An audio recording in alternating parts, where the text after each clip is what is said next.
ang sino mang nais na sumunod sa akin. Medyo mabigat yung paanyaya na ipinahayag ni Jesus. Kung minsan ay yung mga tao nag-aanyaya na sumunod ka sa akin, yun ang binibigyan. Bahagi yun na nakikita natin sa daigdig na ito. Bakit ako susunod sa iyo? Anong ibibigay mo sa akin kung ako yung susunod sa iyo? Dito, ipinahayag ni Jesus yung baligtad.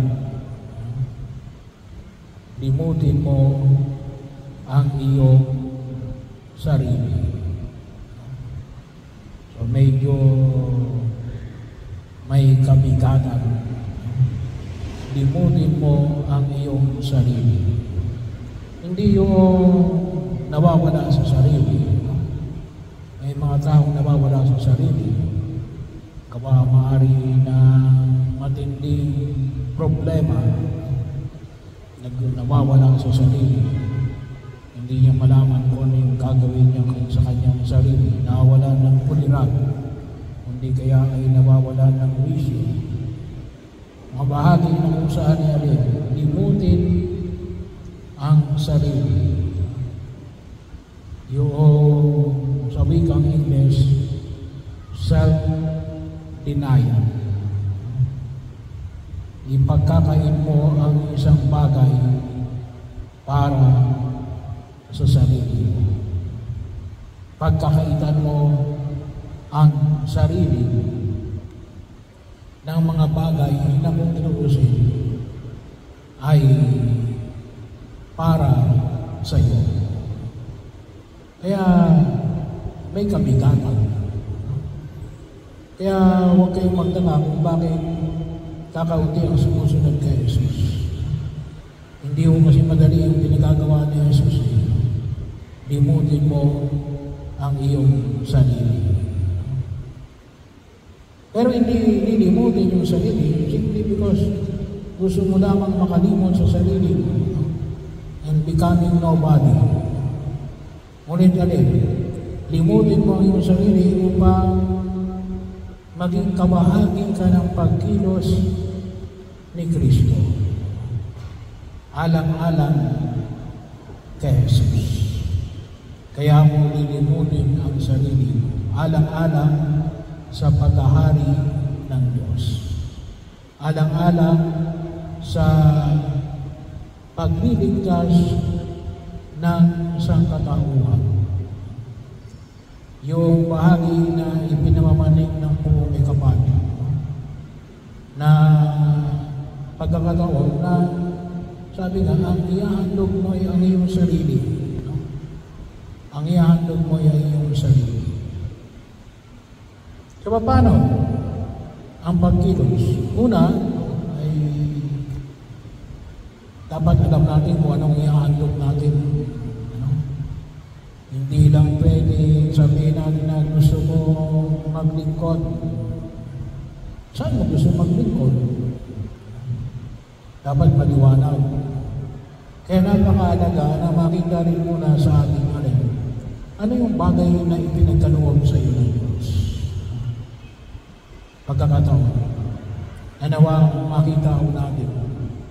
Sabi nga ho natin, kaya ka lamang makapaghahandog ng iyong sarili kasi may ibinigay sa iyo. Kaya nga, ang paalala rin natin, yung pamantayan na buhay katiwala ay pamantayan rin ng alin. Kasi yung buhay katiwala, tatlo yan. Time, treasure, and talent. Paghahandog. At sabi nga natin ay pagkakataon na kung saan ay lahat ng yan ng paghahandog mo ng iyong sarili ay nakabase saan? Sa bigay ng Diyos. Wala namang galing sa atin. Nililang siguro natin. Pero yung fundamental na pagkaunawa ay ipinagkaloob rin naman sa atin. Kaya paghahandog ng sarili ay alin? Yun ay alin? An act of offering, an act of thanksgiving. Kaya yun ang binibigyan natin ng pagpapalakas. Pagkakataon, alam nyo dito, hindi kasi sanay nito yung nag-aanay kapag nagbibisa. Kaya ini-encourage ko. Kasi hindi naman sa mag-aalay ka lang. Hindi, yun ang i-aalay mo. Yung bagay na sa'yo. Hindi ka naman pwedeng mag-aalay na alay. Kukunin mo doon sa kapitbahay mo. Hindi tamang mag-aalay yun. Kung ano lang yung sa'yo. Kaya, ang unang pagkilos ay ano yung mga bagay na ipagkakain mo sa iyong sarili. Kung anong mayroon ka. Kung anong mayroon ka. Kaya kung ito hindi naman mag-require yung pagkilos ng Diyos ng mga bagay na wala ka. Ano lang ang mayroon mo? At yun ang pwede mong ihandog. Yun ang pwede mong i-deny. Yun ang pwede mong limutin. Yung mga bagay na mayroon ka na isi-set aside mo para sa Diyos. Kung wala ka, hindi wala.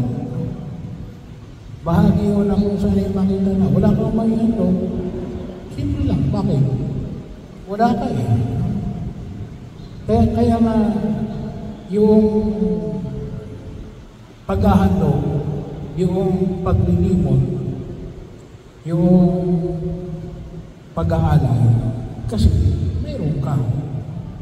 Mayroon ka. Kaya nakapagbabahagi ka. Kaya ka makaya mong limutin ang sarili mo kasi meron kang lilimutin tungkol sa sarili mo. Kaya dapat malagang makita natin anong mayroon ka. Kasi hindi mo malilimot ang sarili mo kung wala ka. Kung wala ka, hindi wala kang maililimot. There is something.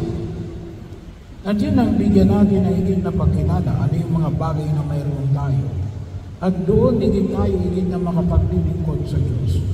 Yung mga bagay na mayroon tayo. Pero iaalay natin sa Diyos. Iaalay natin sa Diyos. Sa pag-aakala ng iba natin, yung sa akin na lang ito. Kaya anong sabi na Jesus, ano ang mapapala ng tao, makamit niya man ang buong daigdig. Pero kung ang kanyang kaluluwa ay magdurusa, bakit? Nasa isip niya rin, iipunin niya lang yung sa kanya. Hindi. Bahagi mo yun. Hindi lamang o batas ng natura. Kasi sabi nga natin yan ay in and out. In and out.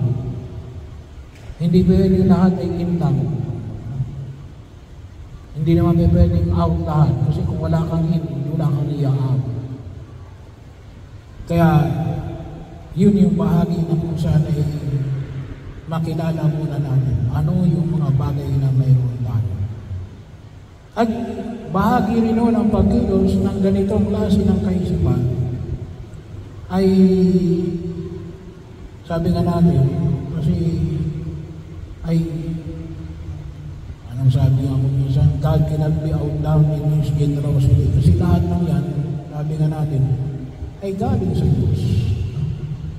Galing sa Diyos. At yun yung higit na kung saan ay panghawakan natin. Kaya nakapaghahandog tayo ng ating sarili. Kasi unang higit sa lahat, inihandog ng Diyos yan sa atin. Kaya nga yung simbolo natin yan, the symbol of the cross, an act of self-offering. Isang pagkilos ng pagbibigay ng sarili. Hindi mo pwedeng maibigay ang sarili mo kung hindi ka marunong lumimot sa sarili. Bahagi mo yun na kung saan ay kaakibat ng pagbibigay ng sarili. Kaya idulog natin sa harapan ng Diyos, idulog natin sa harapan ng buong may kapal na sana makasunod tayo. At hindi lang makasunod, lumalim yung pagsunod natin sa pagkilos na yan ng Diyos. Kasi doon lamang yayabong yung paghahari ng Diyos. Kasi nga, ang iniaalay natin ngayon, hindi para sa sarili natin. There are people who are nag-aalay, pero gusto nila sa sarili nila. Tayo ay nag-aalay hindi para sa sarili natin. Kaya nga, para ito sa Diyos at sa Kanyang pag-aari. Kaya ang term na ginamit ay paglilimon sa sarili. Bahagi yun na kung saan ay idalangin natin sa harapan ng buong may kapal na matutunan natin at tumalim tayo sa kaalaman kung paano tayo handang lumimot ng ating sarili.